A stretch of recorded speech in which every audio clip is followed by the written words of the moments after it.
Find more podcasts like this one by going to rustymicradio.com. Toda. You're listening to Rusty Mike Radio's Goldstein on Gelt with money maven Doug Goldstein. Okay, we are back. We are talking to Professor Alan Dershowitz, who is a Brooklyn native, and now he's a professor at the law school at Harvard Law School. He's widely published from the New York Times to the Washington Post, shows up from time to time, I guess, in the Israeli journals as well, and has published widely. Professor, welcome to the show. Thank you so much for having me. Listen, I'd like to start with a question about the U.S. attitude towards Israel, specifically as it relates to the support that Israel has been getting for many years from the United States. Is this a healthy relationship? Well, it's a misunderstood relationship. I think a lot of Americans who read the propaganda that Israel is the largest recipient of American aid and American largesse think that this is a one-way relationship, that Israel receives from the United States without giving back. They don't realize that what the United States does in relation to Israel is an investment, paid back handsomely with intelligence information, with sharing of military information, with the sharing of economic success. It's a true partnership and has been for many decades. You know, the difference is when the United States gives money to Jordan, it gives it to prop up a dictatorial monarchy, a regime that couldn't survive without American support. That is, it's designed essentially to prevent democracy from overcoming tyranny. The same thing was true in Mubarak's Egypt. The same thing is true in other parts of the world. Of course, when the United States gives money to Israel, none of that, not a single penny, goes for that purpose. Israel as a vibrant democracy will always be and will always essentially be a democracy in every possible aspect of that term. So the money goes for areas of mutual interest, defending Israel against terrorism, defending Israel against military attack, assuring the peace, making sure that Israel has qualitative military superiority. And a lot of the money that Israel gets comes back to the United States in the form of purchases of military weapons. There's mutual training. So I think it's widely misunderstood. The money that comes back to the U.S., wouldn't that be considered the same thing as the U.S. government simply giving money to some of the large defense firms? Well, indirectly, but of course Israel benefits as well from it. And so it's a complicated relationship. Of course, also a lot of the money, a lot of the value that Israel gets from the United States is loan guarantees.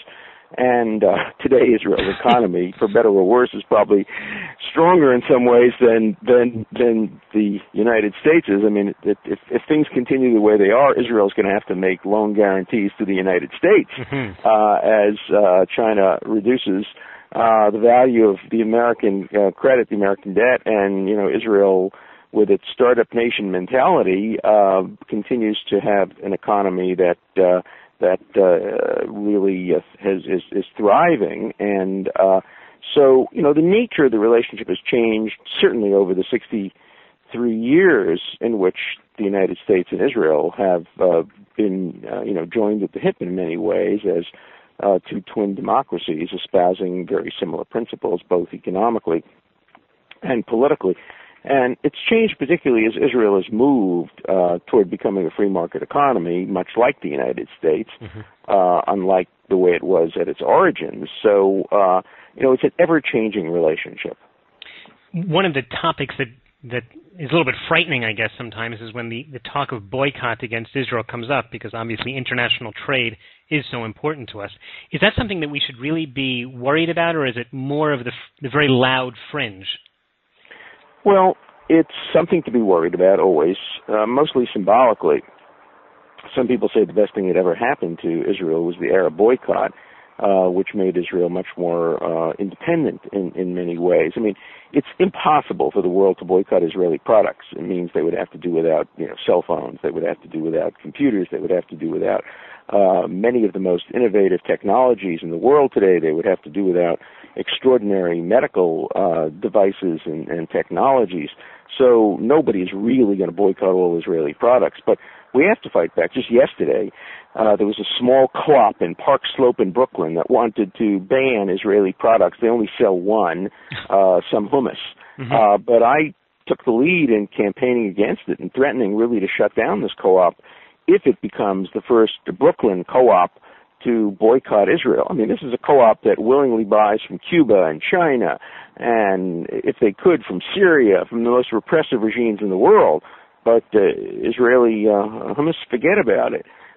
So it's important to take these boycott efforts seriously. As you probably know, when efforts were made to boycott Israeli universities by the British Teachers Union, we fought back and got 11,000 American professors to say we are Israelis for purposes of any boycott. Mm-hmm. And if you boycott Israel, you're boycotting us. We will have nothing to do with your universities. And they backed down immediately because the end result would have been a boycott of mediocre British universities rather than a boycott of great Israeli universities that do so much good. But when I was in South Africa recently, Cape Town University cut off relations with an Israeli university, and that the Jewish community in South Africa is really not strong enough to fight against that kind of thing. So it needs the support of the American Academy in fighting these kinds of boycotts. And so the United States has to be at the forefront of fighting any attempt to selectively boycott Israeli products or Israel. We are talking to Professor Alan Dershowitz, who is a professor of law at Harvard. He's been talking to us about the issue of the boycott. A lot of times, I think the hatred against Jews and Israel comes from an absolute lack of any information. Is it just popular to hate Israel and perhaps Jews, or is there something really more behind it? No, there's much more behind it. First of all, many of the efforts to boycott Israel come from Jews. In the United States, the efforts are almost all generated by Jews. Oh. Jews like Norman Finkelstein, self-hating people who hate everything about Jews, Judaism, the Jewish nation.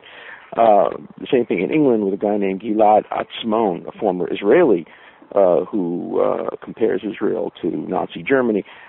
So a lot of it is generated by, in some instances, psychotic Jews, in some instances just hateful Jews. And these are not totally ignorant. These are worse. They know and they distort and they lie.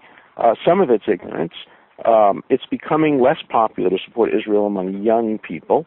That's partly the fault of organizations like J Street, which turn young people against Israel. J Street rarely has anything positive to say about Israel. It emphasizes only the negatives and focuses on the areas of disagreement among supporters of Israel.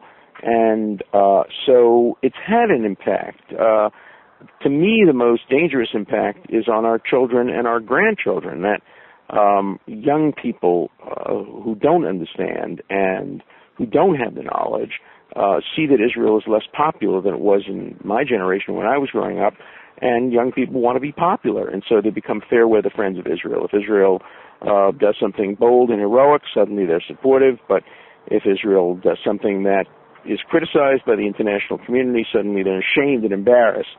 So, again, it's a work in progress that has to be addressed both by the Israeli government and by those of us who support Israel around the world, particularly in the United States. With the difficulty in having a really good marketing arm as far as the Israeli government, in other words, in recent events, it seems that we just never come out well in the press, what would you suggest normal people should do in order to try and really improve our face to the world?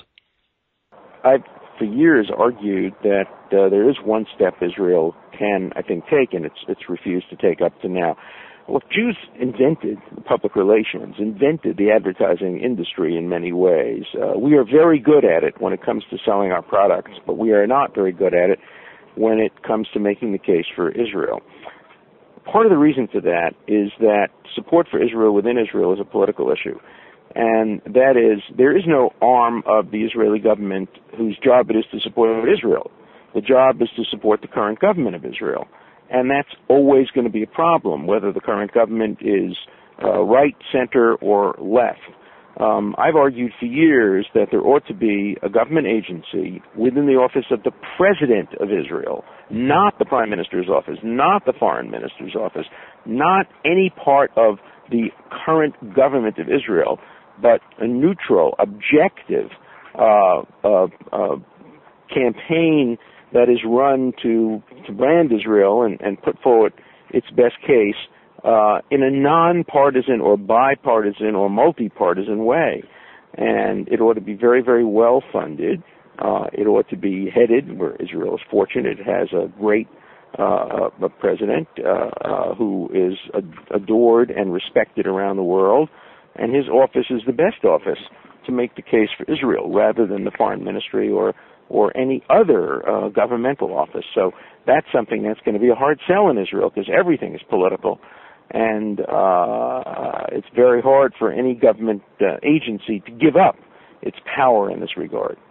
Do you think that the recent events in Norway and in Europe were classically rather anti-Israel, anti-Semitic? The terrorist activity that's been going on there is going to help to open their eyes to see what we're afraid of every day? Absolutely not. The Norwegians are the most anti-Semitic, anti-Israel group of people, not only nation, but group of people in the world today, outside of the Arab and Islamic world, certainly in Europe. I spent some time there. I was banned from speaking by any of the major faculties of the universities. They didn't want to hear the case for Israel. They had heard enough from anti-Israel speakers. They were satisfied. It's the only country in Europe that bans kosher slaughter. Its former prime minister complained when Barack Obama appointed a Jew to be his chief of staff, not an Israeli, a Jew to be his chief of staff. The language that's used in Norway is beyond anything that's used anywhere else in Europe today. It's a country that is just closed its mind. The Norwegian ambassador to Israel made an absolute fool of himself and of his country by trying to distinguish the terrorism in Norway from the terrorism directed against Israel, essentially saying that the terrorism directed against Israel is Israel's fault and is justified, whereas the terrorism directed against Norway was focused on Norwegian culture.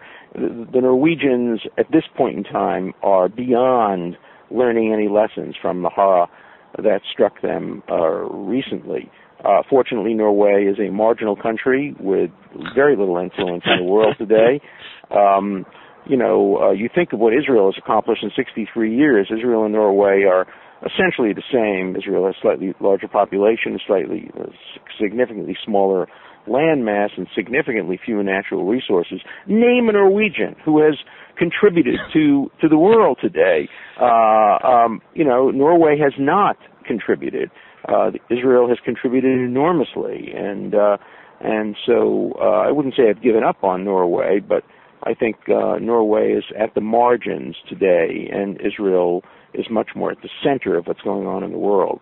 Israel ought to be very proud of its accomplishment, so Norway ought to be ashamed. Okay, that is quite a good conclusion. We have been talking to Professor Alan Dershowitz from Harvard University, a frequent commentator in the news, as well as a very active author. Professor Dershowitz, thanks so much for spending the time today. My pleasure. Thank you. Take care. Bye. This is Rusty Mike Radio. Online now. www.rustymikeradio.com